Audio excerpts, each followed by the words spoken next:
எல்லாருமே சொல்றாங்க. என்ன சொல்றாங்க அப்படின்னாக்க, காசு இருந்தா ஆலயத்த கட்டிடலான்னு சொல்லிட்டு பல பேர் சொல்ல என் காதால நான் கேட்டிருக்கேன். காசு பணம் இருந்தா மட்டும் ஆலயம் என்பது உருவாக முடியாது. கடவுளோட அனுகிரகம்ன்றது வேணும். பிறவியில் நீ செய்த புண்ணியங்கள்ன்றது நிறைய இருக்கணும். முற்பிறவியிலும் கடவுளை வழிபட்டு இருக்கணும். அப்படி இருக்கும் பட்சத்தில் மட்டுமே ஒரு ஆலயன்றது உருவாகும்.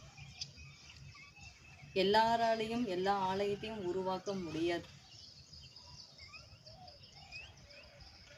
ஆலயன்றது இறைவனால் உருவாக்க வேணும், தேவர்களால் உருவாக்க வேணும், சித்தர்களாலும் ஞானிகளாலும் ஆலயன்றது உருவாக்குனாங்க.